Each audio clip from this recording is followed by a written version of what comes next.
마르코복음 3장. 안식일에 손이 오그라든 사람을 고치시다. 예수님께서 다시 회당에 들어가셨는데 그곳에 한쪽 손이 오그라든 사람이 있었다. 사람들은 예수님을 고발하려고 그분께 안식일에 그 사람을 고쳐주시는지 지켜보고 있었다. 예수님께서 손이 오그라든 사람에게 일어나 가운데로 나와라 하시고 그들에게 말씀하셨다. 안식일에 좋은 일을 하는 것이 합당하냐? 남을 해치는 일을 하는 것이 합당하냐? 목숨을 구하는 것이 합당하냐? 죽이는 것이 합당하냐? 그러나 그들은 입을 열지 않았다. 그분께서는 노기를 띠시고 그들을 둘러보셨다. 그리고 그들의 마음이 완고한 것을 몹시 슬퍼하시면서 그 사람에게 손을 뻗어라 하고 말씀하셨다. 그가 손을 뻗자 그 손이 다시 성하여졌다. 바리사이들은 나가서 곧바로 헤로데 당원들과 더불어 예수님을 어떻게 없앨까 모의를 하였다. 군중이 호숫가로 모여들다. 예수님께서는 제자들과 함께 호숫가로 물러가셨다. 그러자 갈릴레아에서 큰 무리가 따라왔다. 또 유다와 예루살렘, 이두메아와 요르단 건너편, 그리고 티로와 시돈 근처에서도 그분께서 하시는 일을 전해 듣고 큰 무리가 그분께 몰려왔다. 예수님께서는 군중이 당신을 밀쳐대는 일이 일어나지 않게 하시려고 당신께서 타실 거룻배 한 척을 마련하라고 제자들에게 이르셨다. 그분께서 많은 사람의 병을 고쳐주셨으므로 병고에 시달리는 이들은 누구나 그분에게 손을 대려고 밀려들었기 때문이다. 또 더러운 영들은 그분을 보기만 하면 그 앞에 엎드려 당신은 하느님의 아드님이십니다 하고 소리질렀다. 그러나 예수님께서는 그들에게 당신을 사람들에게 알리지 말라고 엄하게 이르곤 하셨다. 12 사도를 뽑으시다. 예수님께서 산에 올라가신 다음 당신께서 원하시는 이들을 가까이 부르시니 그들이 그분께 나아왔다.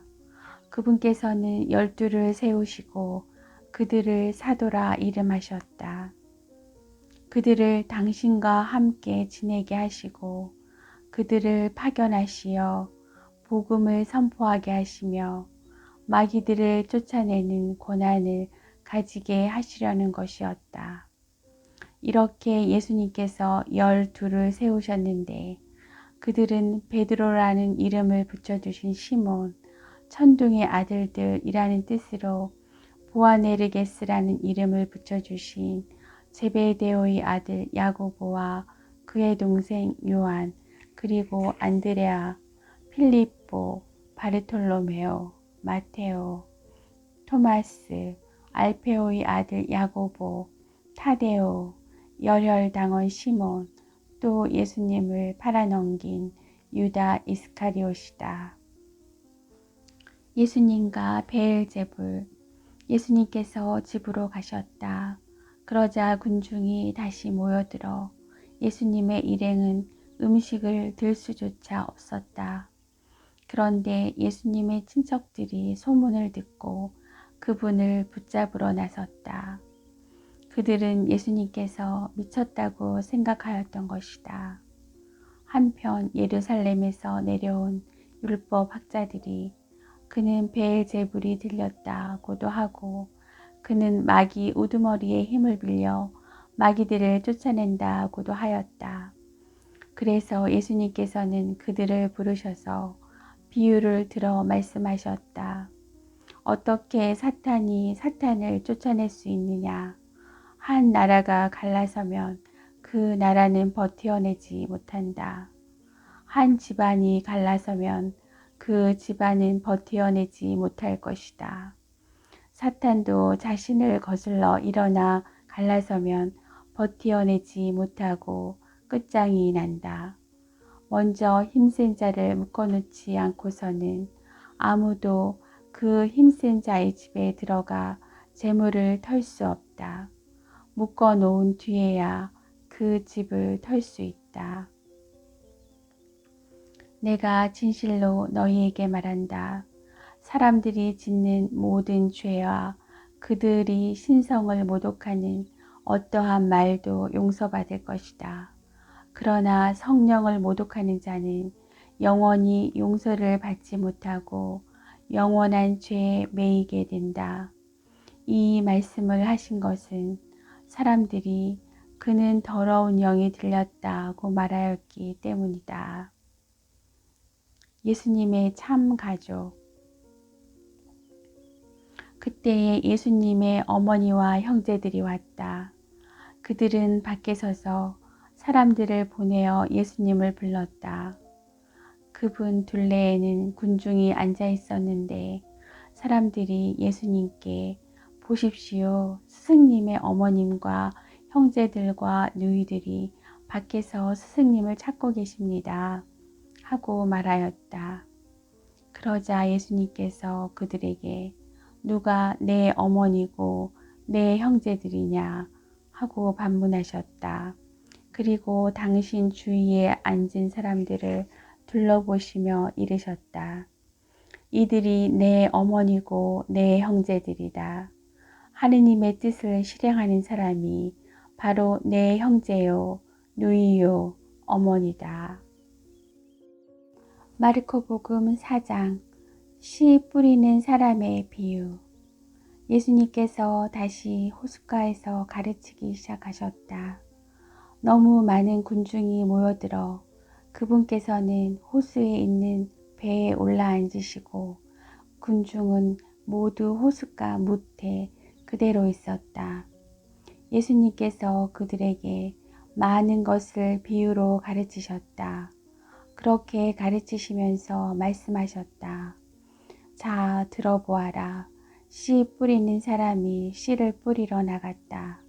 그가 씨를 뿌리는데 어떤 것은 길에 떨어져 새들이 와서 먹어버렸다. 어떤 것은 흙이 많지 않은 돌밭에 떨어졌다. 흙이 깊지 않아 싹은 곧 돋아났지만 해가 솟아오르자 타고 말았다. 뿌리가 없어서 말라버린 것이다.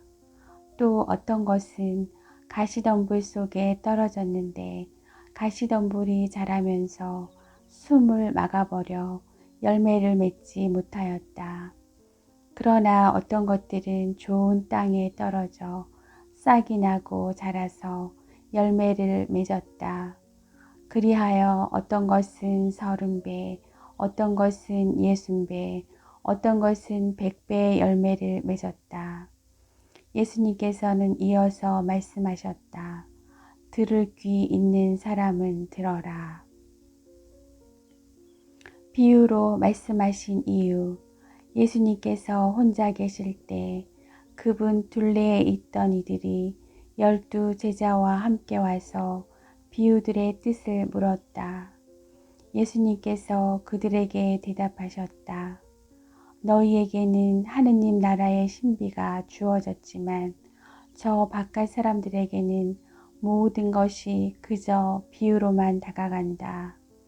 보고 또 보아도 알아보지 못하고 듣고 또 들어도 깨닫지 못하여 저들이 돌아와 용서받는 일이 없게 하려는 것이다. 씨 뿌리는 사람의 비유를 설명하시다.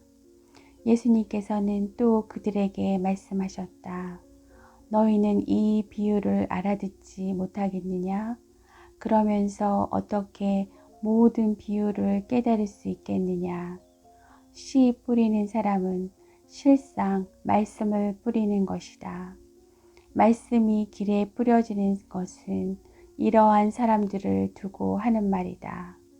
그들이 말씀을 들으면 곧바로 사탄이 와서 그들 안에 뿌려진 말씀을 앗아가 버린다. 그리고 말씀이 돌밭에 뿌려지는 것은 이러한 사람들이다.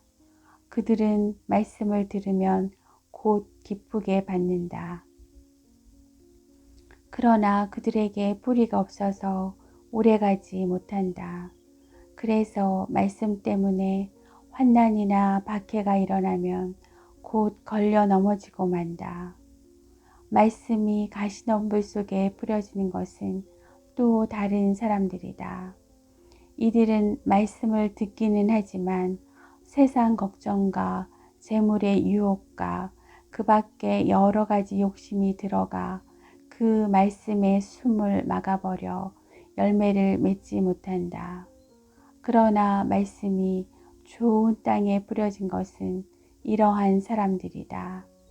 그들은 말씀을 듣고 받아들여 어떤 이는 30배, 어떤 이는 60배, 어떤 이는 100배의 열매를 맺는다. 등불의 비유. 예수님께서 또 그들에게 말씀하셨다. 누가 등불을 가져다가 함지 속이나 침상 밑에 놓겠느냐? 등경 위에 놓지 않느냐? 숨겨진 것도 드러나기 마련이고 감추어진 것도 드러나게 되어 있다. 누구든지 들을 귀가 있거든 들어라. 예수님께서 다시 그들에게 말씀하셨다. 너희는 새겨 들어라. 너희가 되어서 주는 만큼 되어서 받고 거기에 더 보태어 받을 것이다. 정녕 가진 자는 더 받고 가진 것 없는 자는 가진 것마저 빼앗길 것이다. 저절로 자라는 씨앗의 비유. 예수님께서 또 말씀하셨다. 하느님의 나라는 이와 같다. 어떤 사람이 땅에 씨를 뿌려 놓으면 밤에 자고 낮에 일어나고 하는 사이에 씨는 싹이 터서 자라는데 그 사람은 어떻게 그리 되는지 모른다. 땅이 저절로 열매를 맺게 하는데 처음에는 줄기가, 다음에는 이삭이 나오고 그 다음에는 이삭의 나달이 연근다. 곡식이 익으면 그 사람은 곧 낫을 된다. 수확대가 되었기 때문이다. 겨자씨의 비유. 예수님께서 다시 말씀하셨다.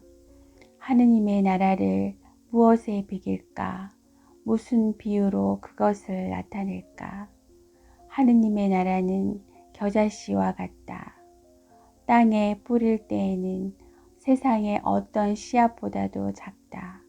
그러나 땅에 뿌려지면 자라나서 어떤 풀보다도 커지고 큰 가지들을 뻗어 하늘의 새들이 그 그늘에 깃들일 수 있게 된다. 비유를 들어 가르치시다. 예수님께서는 그들이 알아들을 수 있을 정도로 이처럼 많은 비유로 말씀을 하셨다. 비유를 들지 않고는 그들에게 말씀하지 않으셨다. 그러나 당신의 제자들에게는 따로 모든 것을 풀이해 주셨다. 풍랑을 가라앉히시다. 그날 저녁이 되자 예수님께서 제자들에게 호수 저쪽으로 건너가자 하고 말씀하셨다. 그래서 그들이 군중을 남겨둔 채 배에 타고 계신 예수님을 그대로 모시고 갔는데 다른 배들도 그분을 뒤따랐다. 그때 거센 돌풍이 일어 물결이 배 안으로 들이쳐서 물이 배에 거의 가득 차게 되었다. 그런데도 예수님께서는 고물에서 베개를 베고 주무시고 계셨다. 제자들이 예수님을 깨우며 스승님, 저희가 죽게 되었는데도 걱정되지 않으십니까?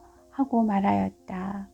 그러자 예수님께서는 깨어나시어 바람을 꾸짖으시고 호수더러 잠잠해져라 조용히 하여라 하시니 바람이 멎고 아주 고요해졌다.